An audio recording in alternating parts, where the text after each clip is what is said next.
కూటమి అధికారంలోకి వచ్చి దాదాపు 3 నెలలు పూర్తి చేసుకుంది. 3 నెలలు పూర్తి చేసుకున్నప్పటికి కూడా ఏదైతే చంద్రబాబు నాయుడు అధికారంలో వచ్చినప్పుడు ఆయన రిలీజ్ చేసినటువంటి మేనిఫెస్టోలో సూపర్ సిక్స్‌ని ప్రధానంగా తీసుకొచ్చారు. ఈ సూపర్ సిక్స్ హామీలకు సంబంధించి ఖచ్చితంగా అమలు చేస్తాము. గత ప్రభుత్వం ఏవైతే నిర్ణయాలిచ్చి మోసం చేశాయని చెప్పేసి పదే పదే ఎన్నికల్లో ప్రచారం చేసినటువంటి కూటమి సభ్యులు, నేతలు, ఎమ్మెల్యేలంతా ఇప్పుడు వాటిని అమలు చేయడానికి మాత్రం కొంత కష్టకాలంగా, కొంత ఇబ్బంది పడుతున్న పరిస్థితి కనపడుతుంది. అయితే ముఖ్యంగా సూపర్ సిక్స్‌లో ఇచ్చినటువంటి ఒక్క హామీని మాత్రం ఇప్పుడు కూటమి నెరవేర్చిందని చెప్పాలి. అది కూడా పెన్షన్స్‌కి సంబంధించి. గతంలో జగన్మోహన్ రెడ్డి గారు పెన్షన్స్‌ని 3000 పెంచుతాము. ఖచ్చితంగా దాన్ని విడతల వారీగా చేస్తాం. ఎందుకంటే ఒక్కసారిగా చేసి దానికి ప్రజలకు అబద్ధం చెప్పే కంటే విడతల వారీగా దాన్ని పెంచి ప్రతి వ్యక్తికి న్యాయం చేస్తామని చెప్పేసి జగన్మోహన్ రెడ్డి ఏదైతే చెప్పారో దానికి భిన్నంగా ఇప్పుడు చంద్రబాబు నాయుడు గారు నేను వచ్చిన వెంటనే రూ. 4000 పెన్షన్ చేస్తాను.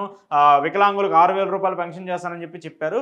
సో ఒక నెల లేట్ అయినప్పటికి కూడా ఆయన దాన్ని అమలు చేశారు. ఇప్పుడు పెన్షన్‌ని పంచుతున్నారు. సో మిగతా పెన్షన్ కానుక మినహా మిగతా ఏవైతే అంశాలు ఉన్నాయో, ఏవైతే సూపర్ సిక్స్ హామీలు ఉన్నాయో, ఉచిత సిలిండర్ కానివ్వండి, మహిళలకు ఫ్రీ బస్ కానివ్వండి, అలాగే అమ్మఒడి కింద జగన్మోహన్ రెడ్డి గారు 15,000 ఇస్తే నేను ప్రతి పిల్లవాడికి 15,000 ఇస్తానని చెప్పేసి చంద్రబాబు నాయుడు గారు చెప్పినటువంటి ఈ స్కీమ్ కానివ్వండి, ఇలాంటి అన్ని స్కీమ్స్కి సంబంధించి వీటన్నిటిని అమలు చేయాలంటే ఇక్కడ బడ్జెట్ ఎక్కడా సరిపోవట్లేదు. చంద్రబాబు నాయుడు గారు ప్రెస్ మీట్లు మనం ఇటీవల ఎప్పుడు చూసినా కూడా ఆయన పదే పదే చెప్తున్నటువంటి అంశం ఏంటంటే, నేను మీకు చాలా హామీలు ఇచ్చాను ఎన్నికల సమయంలో, వాటిని నేను అమలు చేయాలంటే నాకు ఇప్పుడు వాటికి సరిపడా డబ్బు లేదు, వాటికి సరిపడా నిధులు లేదు. నేను వాటన్నిటిని చేయాలంటే గత ప్రభుత్వం చేసిన తప్పులన్నింటినీ ఇప్పుడు లెక్క కట్టుకోవాల్సి వస్తుంది. గత ప్రభుత్వం ఏవైతే అప్పులు చేసిందో, గత ప్రభుత్వం ఏవైతే తాకట్లు పెట్టిందో వాటన్నిటిని ఇప్పుడు బయటకు తీసుకొస్తూ వాటన్నిటిని ఇప్పుడు లెక్కలు చూస్తూ ఉంటుంటే ఈ హామీలు అమలు చేసే పరిస్థితి ఉండే అవకాశం ఉంటుందా లేదా అనేది నేను ఆలోచిస్తున్నానంటే కూడా చంద్రబాబు నాయుడు గారు పదే పదే చెప్తున్నటువంటి పరిస్థితి. అంటే ఇక్కడ మనకి క్లియర్గా అర్థమవుతుంది ఏంటంటే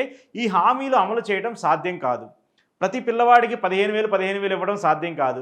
ఏదైతే ఉచిత సిలిండర్ ఇస్తామని చెప్పామో అది కూడా కష్టమయ్యే పరిస్థితి కనపడుతుంది. ఇక మహిళలకు ఉచిత బస్సు ప్రయాణం ఏదైతే హామీ ఇచ్చామో అది కూడా అమలు చేయాలంటే కొంత ఇబ్బందికర పరిస్థితి ఉందని చెప్పేసి చంద్రబాబు నాయుడు గారు చెప్తున్నారు. ఎందుకంటే ఇప్పటికే ఆర్టీసీ నష్టాల్లో నడుస్తుంది, ఉద్యోగులు సరిగ్గా జీతాలు ఇవ్వట్లేదు. 1వ తారీఖు ఉద్యోగులకు వాళ్ళకి పిఆర్సీ కానివ్వండి, వాళ్ళకి కమిషన్స్ కానివ్వండి సరిగా ఇవ్వట్లేదని చెప్పేసి ఇదే చంద్రబాబు నాయుడు గారు గతంలో జగన్మోహన్ రెడ్డి గారి మీద పదే పదే వ్యాఖ్యలు చేసినట్టు తరుణంలో ఇప్పుడు మహిళలకు ఉచిత బస్సు ప్రయాణం ఇచ్చేసి దాన్ని మళ్ళీ ఇంకా మిగులు బడ్జెట్లో తీసుకొస్తామని ఎలా చెప్తున్నారని చెప్పేసి ఇప్పుడు వైసీపీ నేతలు ముఖ్యంగా తలలు పట్టుకున్న పరిస్థితి. ఎందుకంటే వీళ్ళు ప్రశ్నిస్తుంటే ఖచ్చితంగా వాళ్ళు తలలు పట్టుకుంటున్నారు.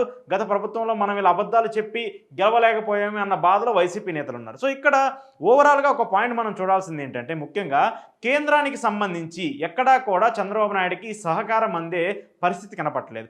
ఎందుకంటే ఈ హామీలు ఏవైతే ఇచ్చారో ఈ సూపర్ సిక్స్ హామీలకు సంబంధించి బీజేపీతో చర్చించినటువంటి సరే ఎందుకంటే మనం కరెక్ట్గా అబ్జర్వ్ చేస్తే ఎన్నికల సమయంలో మేనిఫెస్టో విడుదల చేసే తరుణంలో బీజేపీకి సంబంధించిన వాళ్ళు నాయకులు లీడర్ ఎవరైతారో కనీసం వాళ్ళు ఆ మేనిఫెస్టోని పట్టుకోవడానికి కూడా తాకడానికి కూడా ఇంట్రెస్ట్ చూపిన పరిస్థితి కనపడుతుంది. సో అలాంటి దానికి ఇప్పుడు వీళ్ళు ఇచ్చినటువంటి సూపర్ సిక్స్ హామీలకి కేంద్రం నుంచి ఎంతవరకు మద్దతు లభిస్తుంది, కేంద్రం దీనికి ఎంతవరకు నిధులకు సహకరిస్తుంది అనేది చూస్తే మాత్రము కేంద్రం మాత్రం ఎప్పుడో చేతులు ఎత్తేసింది.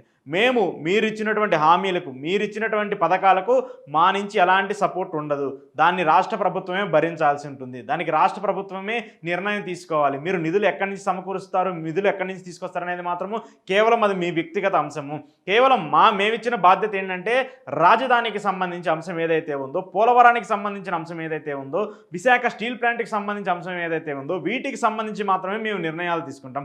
వాటిని కూడా గ్రాంట్ల రూపంలో అంటే అప్పుల రూపంలో మేము నిధులు సమకూర్చి వాటిని మీకు ఇస్తాము, దాన్ని మీరు పే చేసుకోవాల్సిన బాధ్యత కూడా మీదే అంటూ కూడా ఇప్పటికే నిర్మలా సీతారామన్ చెప్పిన పరిస్థితి మనం చూస్తున్నాము. అయితే మొన్నటిదాకా బడ్జెట్లో అమరావతి రాజధానికి 15,000 కోట్లు ఇచ్చేస్తున్నాము, దాన్ని ప్రభుత్వం భరిస్తుందని చెప్పేసి పదే పదే ఓదరగొట్టిన సంస్థలు, మీడియాలు అన్నీ కూడా ఇప్పుడు వాళ్ళు ఏం చెప్తున్నాయి, అది మేము కేంద్రం డబ్బులు ఇస్తుంది కాదు, మేము గ్రాంట్ల రూపంలో బ్యాంకుల నుంచి వాళ్ళకి రుణం ఇప్పిస్తున్నాము, ఆ రుణాన్ని ప్రభుత్వం భరించాలా లేదంటే కేంద్ర ప్రభుత్వం భరించాలా, వీటిని మేమిద్దరం సమన్వయంగా కూర్చొని మాట్లాడుకొని దాని మీద నిర్ణయం తీసుకుంటామని చెప్పేసి నిర్మలా సీతారామన్ గారు చెప్పింది. అంటే ఈ 15,000 కోట్లు కేంద్రం ఇచ్చినటువంటి అప్పు ఏదైతే ఉందో ఆ 15,000 కోట్లు కూడా ప్రభుత్వమే చెల్లించాల్సిన బాధ్యత ఉంటుందనేది కూడా ఒక స్పష్టత వచ్చినట్టు తెలుస్తుంది. అంటే అది కేంద్రం ఇచ్చిన డబ్బులు కాదు, కేంద్రం ఇప్పించినటువంటి రుణం, అది కేవలం రుణం మాత్రమే అని చెప్పేసి చెప్తూ ఉన్నారు. ఇక మరొక అంశం వచ్చేసి పోలవరానికి సంబంధించి మేము ఖచ్చితంగా కంప్లీట్ చేస్తాము.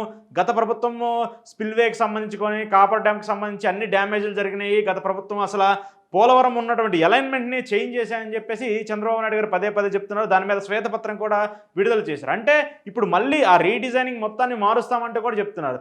దాంతోపాటు కన్స్ట్రక్షన్కి సంబంధించిన ఏవైతే ఉన్నాయో వాళ్ళని కూడా చేంజ్ చేస్తామని చెప్పేసి చెప్తున్నారు. సో దీని కేంద్రం ఎంతవరకు సపోర్ట్ చేస్తుంది? ఎందుకంటే పోలవరానికి సంబంధించి నిధులు ఇవ్వాల్సిన బాధ్యత కేంద్రానికి ఉంటుంది కదా. కేంద్రం కూడా ఆ నిర్ణయం ఇవ్వాలి కదా.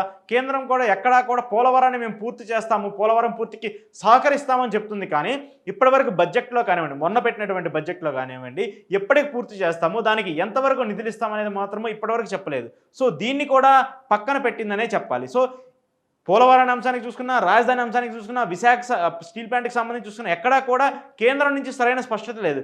కనీసం ఇక్కడ బీజేపీకి సంబంధించి ఇక్కడ ప్రభుత్వం అలైన్మెంట్లో ఉంటాయి. అంటే జనసేన, బీజేపీ, టీడీపీ మూడు కలిసి కూటమిగా ఏర్పడి గెలిచినటువంటి తరుణంలో ఇక్కడ ఎంతమంది ఎమ్మెల్యేలు ఉన్నారు, మంత్రులు ఉన్నారు, ఇక్కడ వీళ్ళ సపోర్ట్తో కేంద్రంలో ప్రభుత్వం అధికారంలోకి వచ్చింది. ఇన్ని జరిగినప్పటికీ కూడా కేంద్రం నుంచి ఎందుకు నిధులు తీసుకురాలేకపోతున్నారు? కేంద్రం నుంచి సపోర్ట్ ఎందుకు రావట్లేదు? కేంద్రం నుంచి ఎందుకు మద్దతు దొరకట్లేదని చెప్పేసి వైసీపీ పదే పదే ప్రస్తావిస్తుంది. సో దీనికి సంబంధించి కేంద్రం మేము ఇప్పటికే నిధులు ఇవ్వమని తేల్చి చెప్పినటువంటి తరుణంలో చంద్రబాబు నాయుడు గారు కానివ్వండి, ఇక్కడ ఉన్నటువంటి కూటమి ప్రభుత్వం కానీ మళ్ళీ ప్రజల ఆస్తులను లేదంటే ప్రభుత్వానికి సంబంధించిన ఆస్తులను తాకట్టు పెట్టి మళ్ళీ డబ్బులు తీసుకొచ్చి వాళ్ళు ఇచ్చినటువంటి హామీలను నెరవేర్చాల్సిన పరిస్థితి ఉంటుంది. సో ఇవన్నీ చేస్తారా?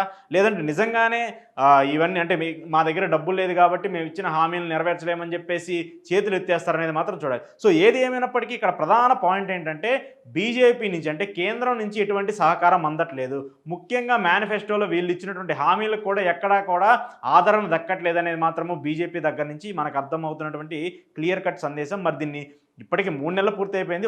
వాళ్ళు ఇచ్చినటువంటి ఒక్క మాట మాత్రమే నెరవేర్చుకున్నారు. అది కూడా పెన్షన్స్కి సంబంధించి. ల్యాండ్ టైటిలింగ్ యాక్ట్ రద్దు చేశామని చెప్తున్నారు. ఇవన్నీ చెప్తున్నప్పటికి కూడా మిగతా హామీలు అంటే ప్రజలకు చేరువ చేసే డబ్బులు, వాళ్ళ అకౌంట్లో డబ్బులు పడే హామీలు ఏవైతే ఉన్నాయో వాటిని ఎప్పటికి నెరవేరుస్తారు? అసలు ఈ సంవత్సరం నెరవేరుస్తారా? లేదంటే మళ్ళీ దాన్ని ఈ సంవత్సరం నిధులు లేవు కాబట్టి దాన్ని నెక్స్ట్ ఇయర్కి పోస్ట్ పోన్ చేస్తామని చెప్తారనేది మాత్రం చూడాలి. సో ఏదేమైనప్పటికీ కేంద్రం నుంచి ఇక్కడ స్టేట్ గవర్నమెంట్కి సపోర్ట్ లేదనేది మాత్రము మనకి 100% అర్థమవుతున్నటువంటి మాట.